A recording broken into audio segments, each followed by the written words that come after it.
Hello, North Carolina Agricultural and Technical State University.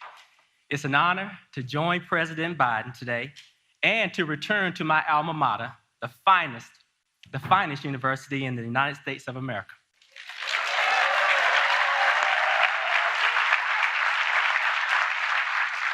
Governor Cooper, it's so good to see you again, and thank you for your steadfast leadership. And Congresswoman Manning, it's always a pleasure to be with you and to be in your district.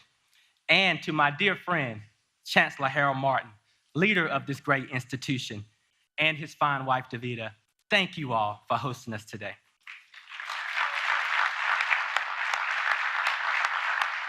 You know, this outstanding university has a great place, a special place in my heart. And it's really such a privilege to be back. I come from a family of proud Aggies, and they're proud for a good reason. A&T is not just the largest HBCU in America, but it's one of the greatest research universities in the world, home to one of North Carolina's leading centers for energy research and technology development. Every year, this premier university produces some of our nation's top engineers, the highest number of Black engineers in the United States, and prepares the next generation of leaders to confront the most pressing challenges we face, none more urgent than the climate crisis. Folks, I would not be where I am today, the first Black man to serve as the administrator of the United States Environmental Protection Agency, if it were not for the time I spent here at North Carolina A&T State University.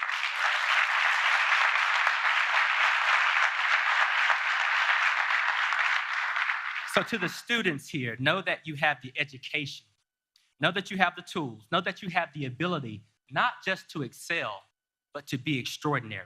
You have everything you need to soar, and the world has never needed you more.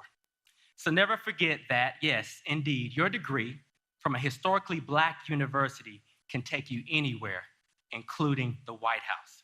And now, it's my pleasure to introduce my governor, your governor, Governor Roy Cooper.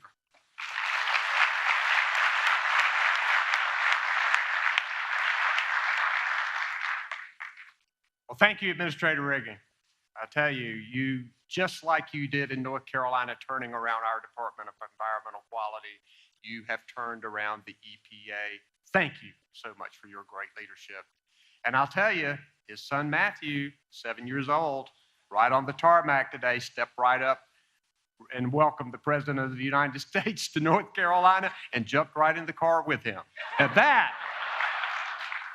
that is leadership. We're excited to welcome President Joe Biden to Greensboro to highlight the investments he has helped us make in roads and bridges, in clean transportation and EV charging stations, in high-speed internet access, and in good-paying jobs that we're bringing to both rural and urban North Carolina. We are laser-focused on strengthening our economy, moving quickly toward a clean energy future, and recruiting even more great jobs.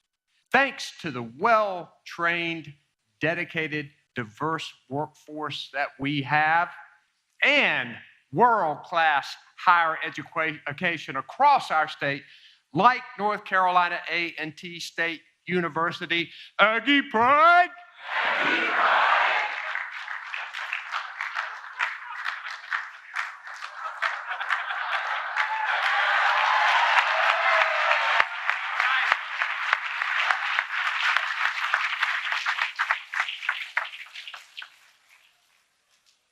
Yeah, I did it, Chancellor Martin. Yeah.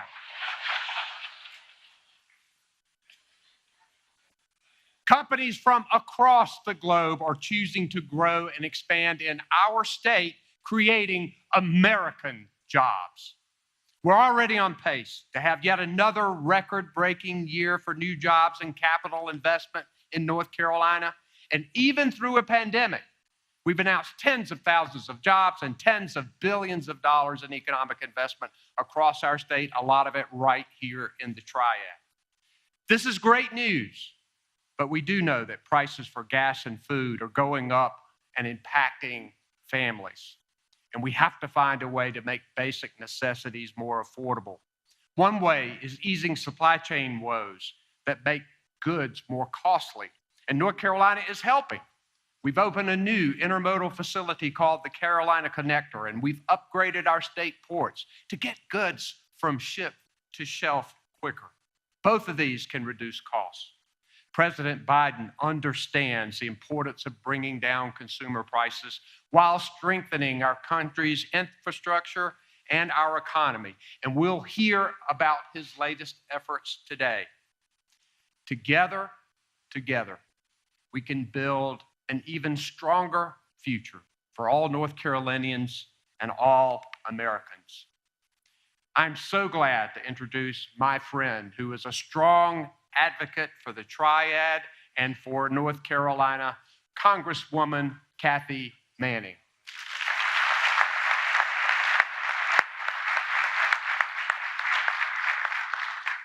Good afternoon. I am so proud to welcome President Biden to beautiful Greensboro, North Carolina, and to North Carolina A&T State University. And I am not going to compete with the governor and the way he said Aggie pride, so just imagine that an octave higher. I want to thank President Biden for his leadership and for making the trip here today to witness all the great things happening in the Triad. In the last few months, our region has seen some very exciting economic announcements that will bring thousands of good-paying jobs to this area.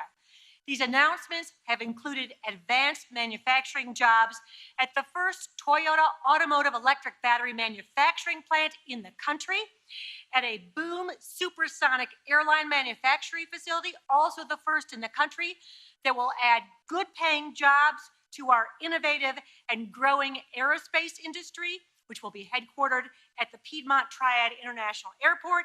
We've seen expansions to existing industries in our region, ranging from textiles to microchips that create American-made goods. These exciting developments are bolstered by the $10.4 billion investment in North Carolina's infrastructure that was made possible by the passage of the Bipartisan Infrastructure Law, which I was proud to support.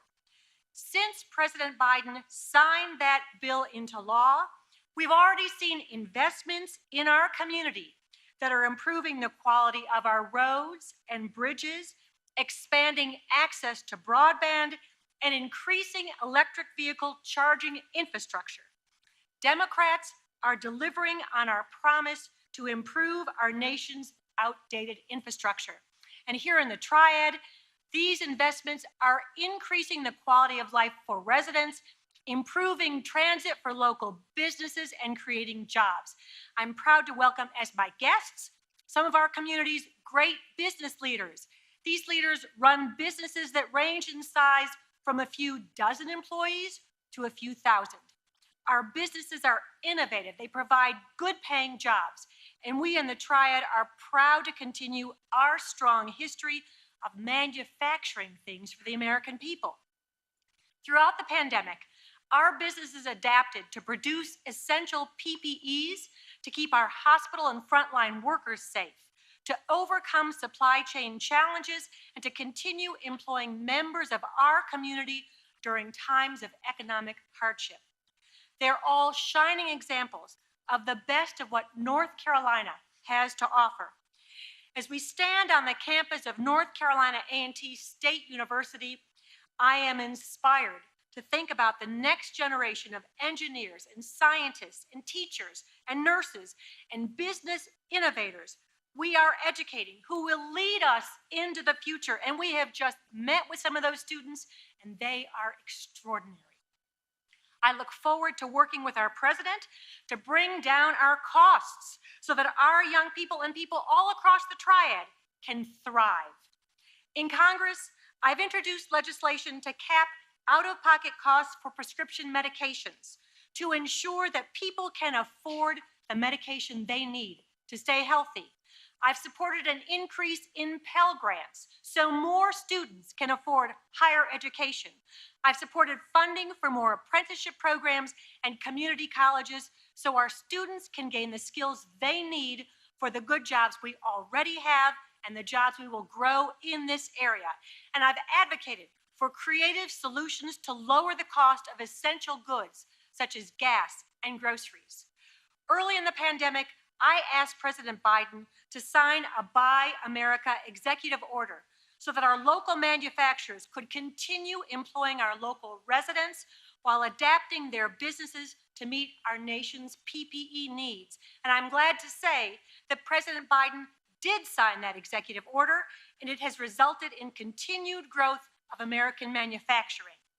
Since then, I have supported passage of the America Competes Act, which will create jobs, strengthen American manufacturing, sharpen our technological edge, and make strategic investments in our nation's future. I have 2 amendments included in the Competes Act to help American businesses attract the best and the brightest talent, to bolster HBCUs like North Carolina A&T, to also help minority-serving institutions, tribal colleges, and American manufacturing.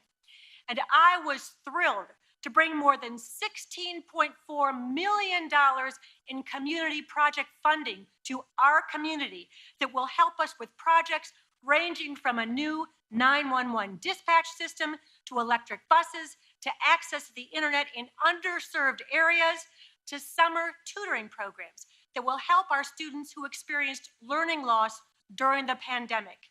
I will continue to work with President Biden and my colleagues in Congress to invest in our communities, to lower costs for working families, and to create jobs here at home. Once again, I want to thank President Biden for his leadership and for allowing me to be here today to highlight some of the many reasons that I am proud to represent this community in Congress. The future is bright in Greensboro, North Carolina. Thank you all.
Please welcome North Carolina Agricultural and Technical State University student Malcolm Hawkins.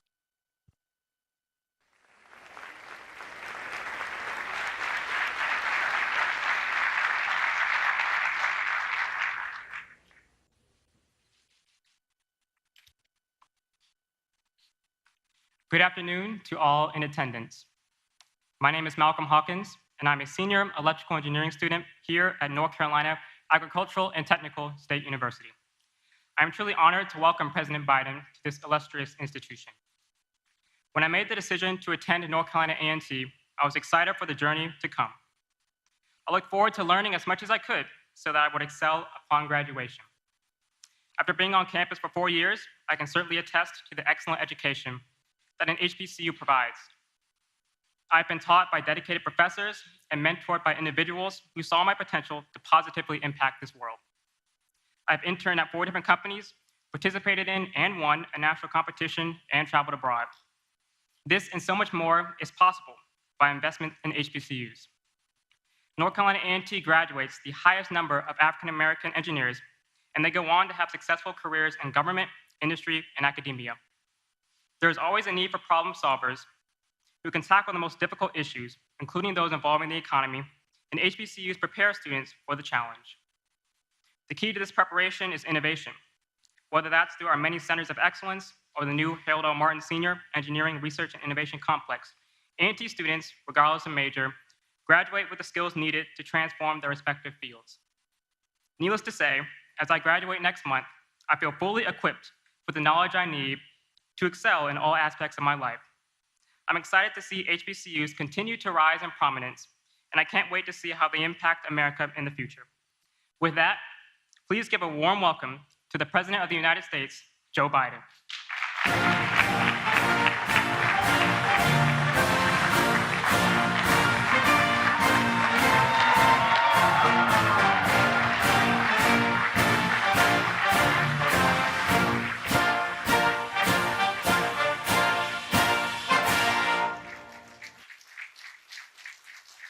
Hello, Greensboro. Chancellor, please take a seat if you have one. I said that one day, take a seat. The press pointed out to me there were no chairs out there. Thank you very, very much for the opportunity to be here. Chancellor, thank you, and thank your wife as well for all you do for educating the future of this country. And I've been impressed. I've been on a lot of university campuses. Matter of fact, for 4 years, I was a full professor at the University of Pennsylvania. And this is really an impressive place with a lot of impressive students. And it's good to be here at A&T, and I thank you for your sharing your story, Malcolm. He's gonna, did you say where you're going? Am I allowed to say where you're gonna be working? You work at IBM, a little outfit, you know, that is. Just remember, when you're chairman of the board, remember me, okay? If I go by and say, hey, Malcolm, I said, it's Joe here. I don't want to hear Joe who, okay? Well, Mayor Vaughn, thank you for the passport into the city. It's great to be here with a congresswoman who delivers to the people of this district. Kathy, you do an incredible job. You really do. You really do. My dear friend, Congressman G.K. Butterfield. What did I see here? There you go, man. Stand up. I want you to stand up. This guy, he's done so much over this distinguished career for the last 20 years or so. I wish you weren't leaving, pal. I wish you weren't leaving, but I understand. But thank for all you've done. And Congresswoman Alma Adams, where's she? There you are. I see the hat. What am I talking about? Alma, how are you? You're the best. Thank you for all the hard work delivered for HBCUs, not just this one, but all across the country. Thank you, thank you, thank you. And your outstanding governor, one of the best governors in the entire United States of America, I say that without reservation, Governor Roy Cooper. Roy has proven himself to be, not a joke, one of the finest governors in the nation. He's displayed so many talents. He's deployed funding for American Rescue Plan to deliver debt-free community college for young people in North Carolina. He's delivered high-speed internet in rural communities. He's delivered well-deserved raise for teachers and first responders. And thanks for making a difference for the families here in North Carolina, Governor. You're setting an example across the country. Thank you. And look, you can cheer. It's all right.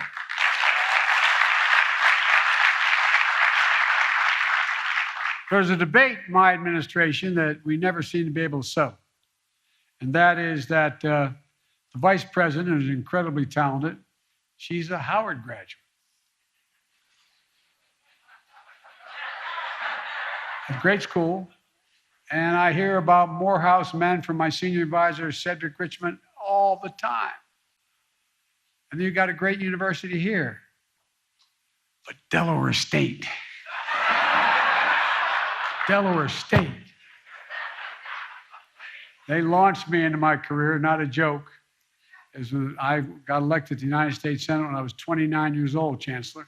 Had to wait 17 days to be eligible to be sworn in, true story. And it wouldn't have happened. And I won by a rousing 3,021 votes. And it wouldn't have happened without Delaware State. What most people don't realize is Delaware has the 8th largest Black population in America. And the fact is that, as I say in Claymont, Delaware, where I was raised, a little steel town in Delaware, you all brung me to the dance. But here's the deal.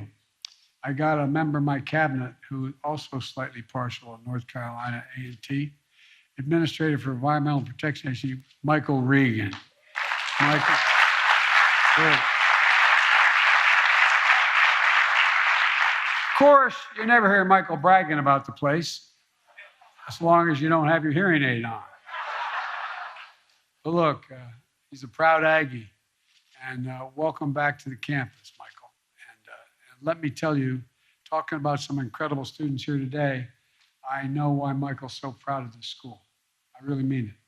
And A&T is an extraordinary university with a great tradition, an HBCU tradition. You know, more than 180 years of excellence, delivering on that sacred promise we made in America, that every American, every race, every background, every zip code should have a fair and equal chance to go as far as their God-given talents can take them. And you're providing that here, Chancellor, because there's so many great professors here, and the program here is so strong. You're giving people an opportunity to take advantage of their God-given talents. That's why I reestablished the President's Board of Advisors on HBCUs, with not one, but 2 North Carolina A&T alums on it. Willie Dees and Janine Yisrael. Are you here? Are they here? Stand up, Willie. Stand up, Jay. Thank you.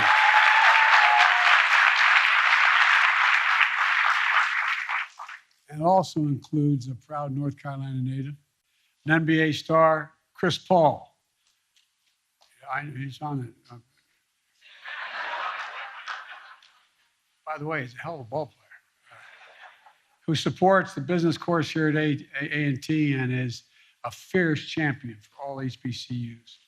That's why I signed an executive order to advance HBCU excellence across the entire administration, everything from policies to funding. And speaking of funding, we were able to deliver more than $5 billion last year to HBCUs and more to come this year. $5 billion. And they said we couldn't do it. But everybody's realized what an incredible asset the HBCUs are. We're also working to increase Pell Grants to help millions of Black students and lower-income families attend community colleges and 4-year schools. The reason my wife is not with me today, she's a community college professor and she's teaching as we speak. And I'm here today to talk about my plan to create and expand HBCU programs in high-demand fields like cybersecurity, advanced manufacturing, healthcare, and so much more. And to talk about why it's so critical that we have to invest in American manufacturing. And if my dad were watching now, he passed away, but he's watching, he'd be mad at me and say, excuse my back. I didn't apologize for having my back to you. I apologize. But excuse my back, but I'm looking at you. You know, why it's essential that the Congress take action quickly to support American innovation.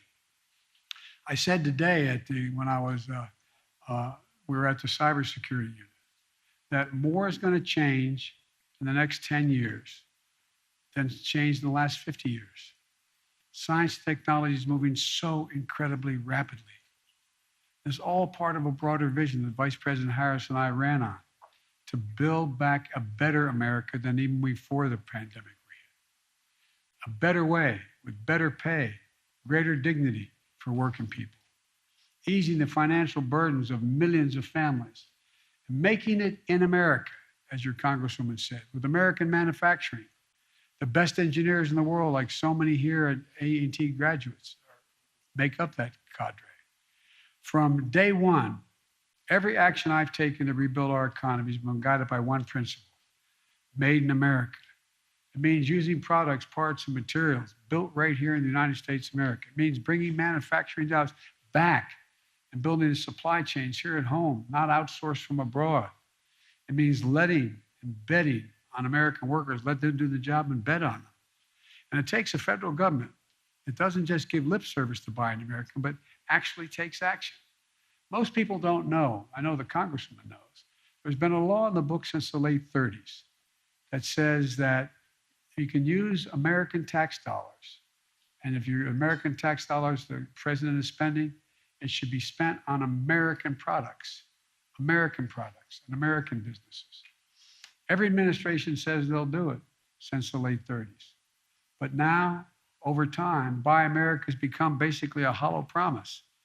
My administration is making Buy America a reality. We created Made in America in an office in the White House, a Made in America office to oversee these efforts. You know, what's happened is that the exception used to be if the president spends about $600 to $700 billion a year money on federal projects every year, from decks of aircraft carriers to so much more. And it's supposed to buy from American businesses and American products. But the fact of the matter is that there was an exception. If you couldn't readily find an American institution that either had this part of the supply chain and or the company, you didn't have to. You could buy it abroad. You could import it. Well, last month I announced one of the biggest changes in the Buy American Act in 70 years. Each year the federal government spends more than $600 billion on goods and services. And in the past, if the manufacturing product that you get purchased by the federal government says that it's substantially all made substantially all in America, it worked. But because of loopholes over time, you know what substantially all meant when I took office? It meant that 55% of the product was made up of American business and American product. It was substantially all an American product. Well, guess what? To me, 55% isn't substantially all. It's slightly over half. And so we issued a rule to raise the amount of domestic content required to be considered made in America from 55 to 75%. Substantially all is going to start meaning substantially all. And that's good for American workers and for American businesses, for communities like Greensboro. And I want to thank Congresswoman Manning who's been a strong, strong supporter of Buy America. Now we're seeing the results of our economic vision. Our economy created 431,000 jobs in the month of March alone. 431,000. 7.9 million jobs over the course of my presidency. More jobs in the 14 months I've been president than any president ever created in American history. Unemployment at 3.6%. It's down from 6.4% when we took office 14 months ago. It's the fastest decline in unemployment to start a president's terms ever recorded. North Carolina, thanks to the American Rescue Plan and the leadership of Governor Cooper, has added 194,000 jobs in the last 14 months. 194,000 jobs. Good job. That's 67,000 jobs ahead of where this state was before the pandemic hit. And unlike the past recoveries, this time around with the American Rescue Plan, we made a choice to bring everyone along. So not only has unemployment rate dropped at a record pace here in North Carolina and across the nation, but Black unemployment fell by more than 30%. More than 30%. Hispanic unemployment fell from nearly 9% to 4.2% in the year 2021, the fastest single drop ever recorded. We had the largest one-year drop in long-term unemployment ever recorded in American history. Look, folks, as the child tax rate, we've seen the lowest child poverty rate ever projected, an estimated nearly 40% decline in child poverty. The lowest number of home foreclosures ever recorded. A record low credit card delinquencies because families have more money in their pockets to pay their bills. The list goes on. All told, this economy grew by 5.7% last year in 2021, the fastest growth in 40 years. And in the process, doing all this, we still cut the deficit last year by $350 billion, just last year alone. And by an additional $1 trillion this year if the budget goes through. So folks, don't tell me this trickle-down idea is the only way to grow an economy. We're actually lowering the deficit, not increasing it. And after a long, tough stretch, Americans are back to work. Our economy has gone from being on the mend to being on the move. Now, I know that we're still facing challenges of high prices, inflation. I grew up in a family where when the price of gasoline went up at the pump, it was a conversation at the kitchen table with my dad. Putin's invasion of Ukraine has driven up gas prices and food prices all over the world.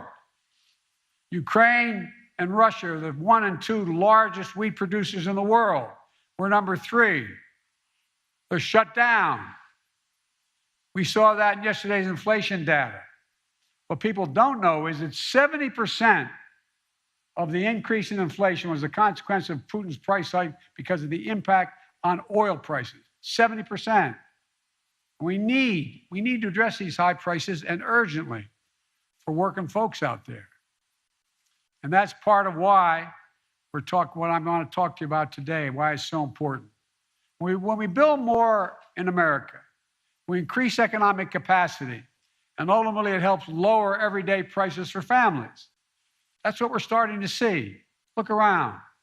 American manufacturing is coming back. Once again, we're seeing the pride that comes from stamping a product made in America. Companies are choosing to build their new factories here in America.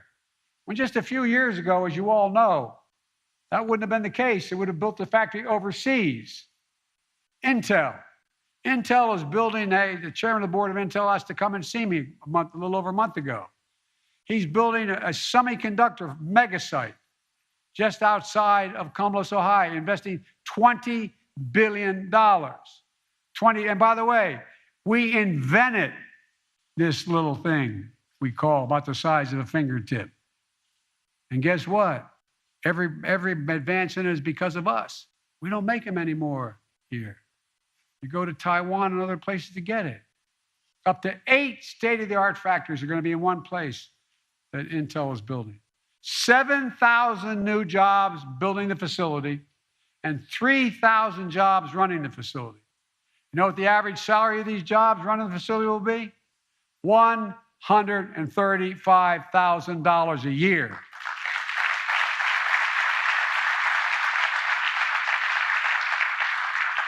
Making computer chips the size of a fingertip that power the world in our everyday lives. Smartphones, internet, technology that doesn't even exist today. If Congress passes the Bipartisan Innovation Act, what the Congresswoman talked about, and it's on my desk, puts it on my desk right now, Intel is ready and they've committed to add, in addition to the $20 billion, $100 billion more. $120 billion in one site. That's just the start. And Intel alone. We're seeing it right here, thanks to the leadership of Governor Cooper and Congresswoman Manning. In last year's Thomas built buses at High Point, which I went down to see. It's incredible. What you all are doing is really incredible.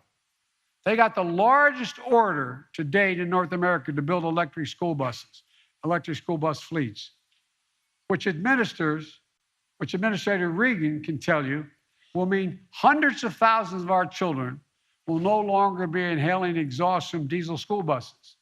And they function and they roll.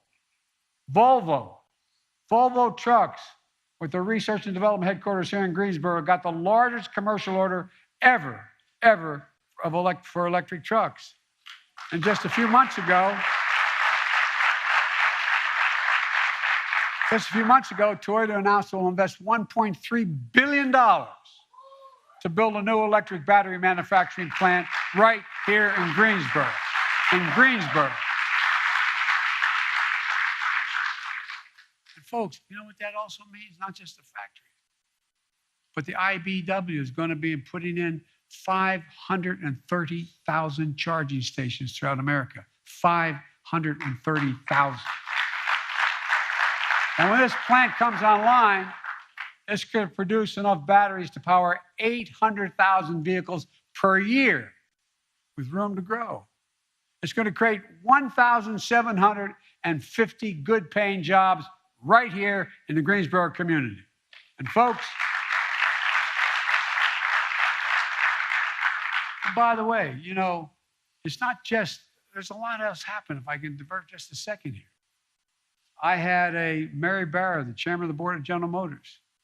Remember when about 10 months ago, she was suing the state of California for having a higher standard required for gasoline, have to go more miles per gallon? She was suing them, saying you can't do what the federal government hadn't done. Well, guess what? We had a long talk. No, I didn't know. I mean, it was her idea, not mine. But we had a long talk. Guess what? She decided not only did she drop the suit, but they're going to have 50% of all the vehicles made at General Motors electric vehicles by the year 2030. And guess what? Then Ford came along. They did the same thing. They're investing billions of dollars, 1.7. I mean, this is a major fundamental shift that's taking place. And America's finally deciding to catch up and lead it instead of being outpaced by China and other countries. All told, thus far, we've created 365,000 new manufacturing jobs in America just last year. That's the best year for U.S. manufacturing in the last 30 years. And even you students who are younger, how many, when you're coming up and hear your parents talk about manufacturing is dead in America? It's not going to happen in America. There's not a thing, not a single thing America cannot do. Not a single thing where we can't outcompete the rest of the world. I mean it.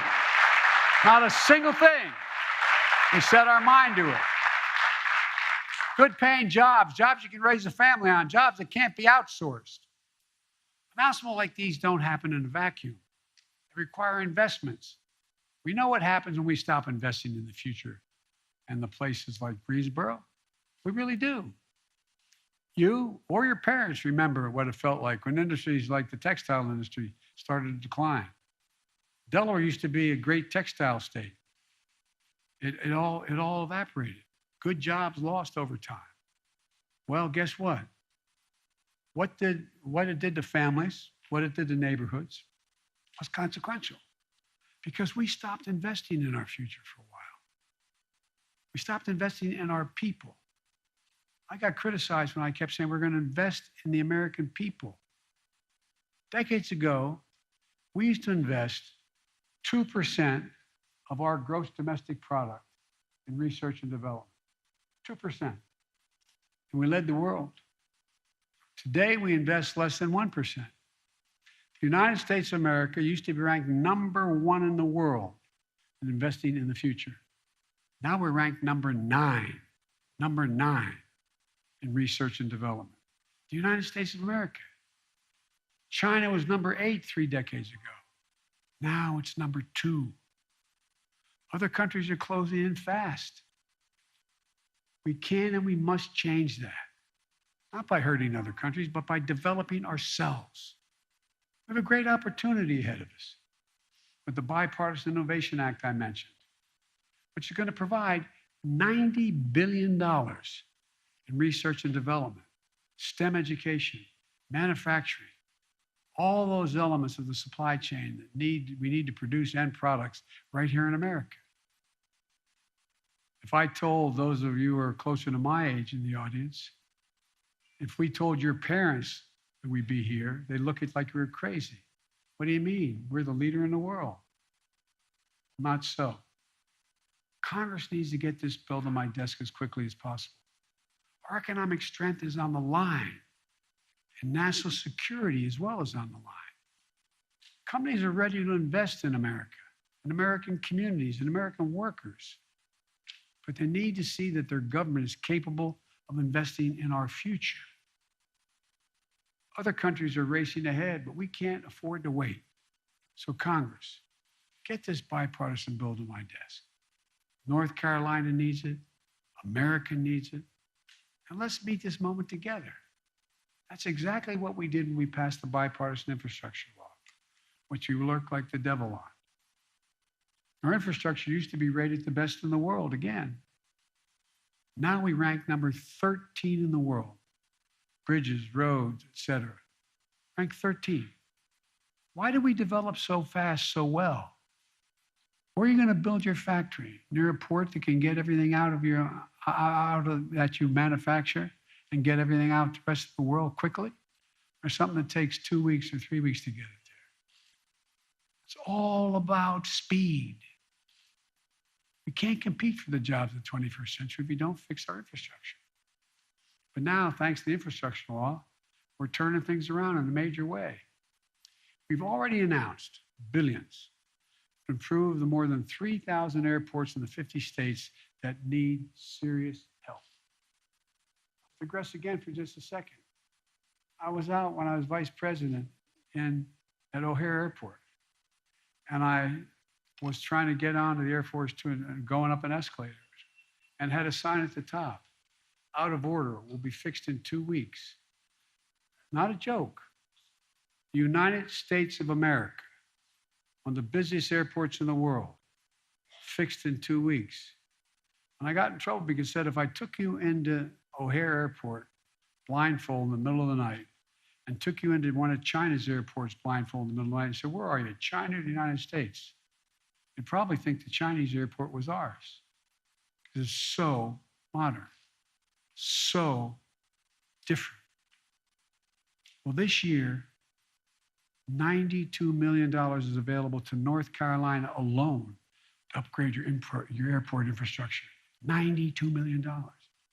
We're modernizing highways, roads, bridges, ports.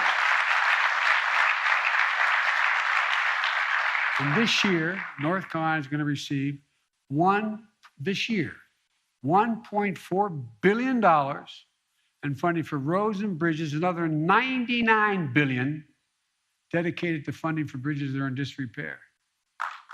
Folks, we're also building a national network of electric charging stations, I mentioned earlier, for vehicles powered by these batteries and are going to manufacture here in Greensboro. And this year, North Carolina is eligible to receive nearly $16 million in electric vehicle charging stations. We're also getting rid of poisonous lead pipes that are in 10 million homes in America and 400,000 schools and daycare centers. And there's serious brain damage, not a joke. So kids and families can have clean drinking water. And this year, North Carolina will receive $199 million for clean water because of that man right there, the governor. And folks,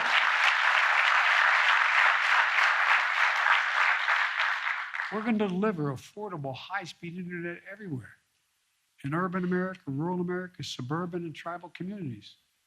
So moms don't have to do this. I wonder if you ever thought this would happen in America. Remember 3 months ago when schools were still shut down? Showing pictures of moms and dads driving to the parking lot of a McDonald's so they could connect to the internet so the kid could do their homework? Not a joke. Not a joke. What the hell's going on here? All these investments in infrastructure, research, and development, and making it in America are really about one thing: empowering more communities to do what you're doing here in Greensboro, transforming yourself into a city of the future, not the past, where instead of shuttered factories, we're building clean energy technology that's going to power the future in America and around the world. Helping America achieve true energy independence by creating good jobs and fighting for climate change. And if we continue this, we're not only going to be investing here, but we're going to export billions of dollars worth of product for the rest of the world. One of the proposals I won't go into now is a Build Back Better world. So all those countries in Africa and Latin America and the Middle East who don't have the capacity to make it better for themselves. We cut down all our forests, we're doing fine. Guess what? We're part of the reason for the global warming. A lot of poor countries. Do you realize one of the greatest carbon sinks in the world, absorbing carbon from the air, is the Amazon? The Amazon absorbs more pollutants, more carbon into the soil and the water in the Amazon than are emitted in the entire United States in 1 year, every year. But they don't have the money. But what they want to do, they want to level it so they can farm it, they can produce things on it and use up that sink. and even reinventing the legacy industries that Greensboro has been built on is within possibility. The 21st century smart textiles that use chips and sensors to do things like regulate temperature in a garment. State-of-the-art facilities that make high-quality furniture. Above all, you're making Greensboro a place where the future is being written, not a joke. The future is being written, where students at great schools like A&T and other local universities and your incredible community colleges can lead learning, cutting-edge skills in state-of-the-art facilities, partnering with local employers. So look, so they can get out, help America lead the way on robotics and cybersecurity and so much more. And see that success reflected back home in their communities, not just in Greensboro, but across the country. So families can have good paychecks, good homes, great futures. My dad would say, my dad was a very well-read man. His greatest regret was he never got to go to college. And my dad used to say that everybody deserves just a little bit of breathing room. Just a little bit of breathing room.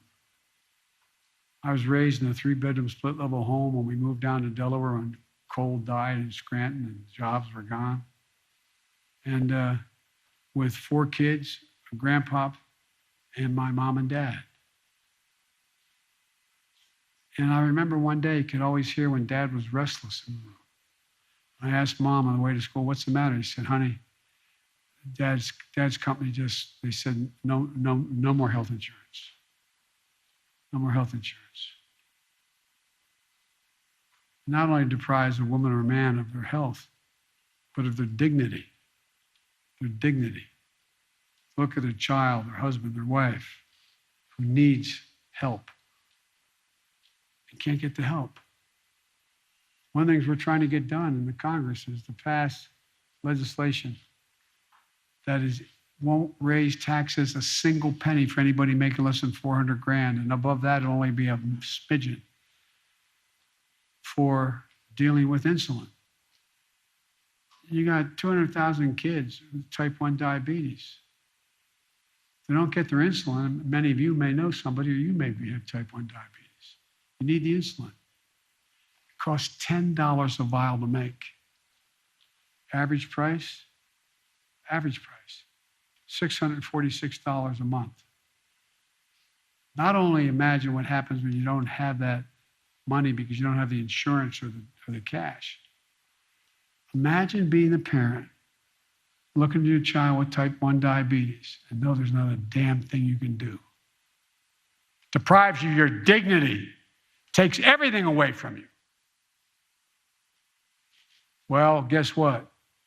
For little or nothing, we can limit that price to $35 a month and they'll still make 350% profit.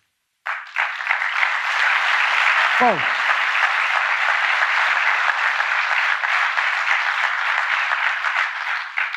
that's the story we got to keep writing. And by the way, I'm a capitalist. I'm not somebody who doesn't think you should be able to go out and make $1 million or $1 billion. Just pay your fair share. Just pay a little tiny bit. Not a joke. Of the Fortune 500 companies, and I come from the corporate capital of the world. Not a joke. More companies incorporated in the state of Delaware than the entire United States of America combined. And I was a senator 36 years. But guess what? 55 of them last year didn't pay a single penny in tax, and they made $40 billion. So folks, look, we have to keep going on so many other issues to deliver the promise of America to all Americans. For example, equity and opportunity require more than just economic investment. They require police and criminal justice reform.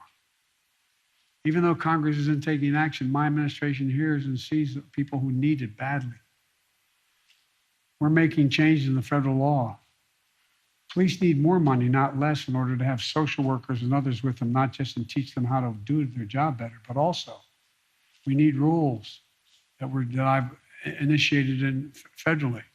No more chokeholds, no more no-knock warrants requiring federal agents to wear protective body cameras.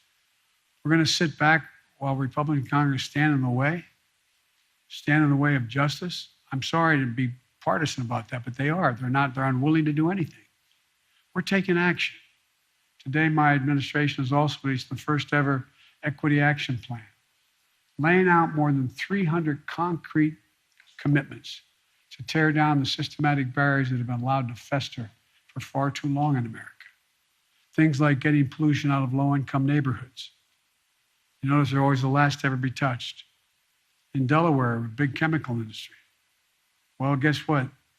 The corridor that we run down, going down the state, the fence line communities, the cancer rate, we have one of the highest cancer rates in America. Why? Because all these poor communities live near these stations, near these places. When I was growing up in Claymont, Delaware, not a joke, we lived right on the Pennsylvania border. It was a steel town. More oil refineries in Marcus Hook, Pennsylvania, in the bend of the Delaware River than anywhere, including Houston. Guess what? When it got to be fall, I was in 4th grade, and there got a little frost. My mom would get in the car to drive me to school, which was only 3/4 of a mile away, but it was on a highway. Turn on the windshield wiper, there'd be an oil slick on the window. That wouldn't have happened where I live now, in a nice neighborhood. Never happened. We're making sure the minority-owned businesses can access capital they need to grow. So no community is locked out of opportunity. Look,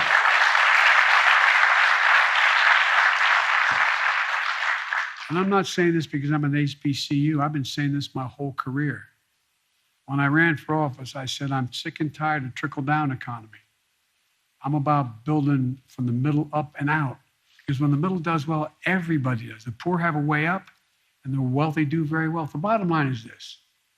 The United States is in a position to outcompete the world once again. We have an incredible opportunity ahead of us. We still face tremendous challenges. But if we can keep coming together, invest in the backbone of America, the middle class, our great universities, hardworking families, STEM education, clean technologies for tomorrow, there's simply no limit, I mean it, no limit to what we can achieve. So let's continue giving working families a fighting chance. Let's keep investing in the future of this country, of every community. And let's face these challenges head on. Let's keep building a better America. Because that's who we've been. That's who we are. And we can do this. Still grow the economy, still be the wealthiest nation in the world, still reduce deficits by growing. There's not a single thing America can't do when we do it together as the United States of America. God bless you all.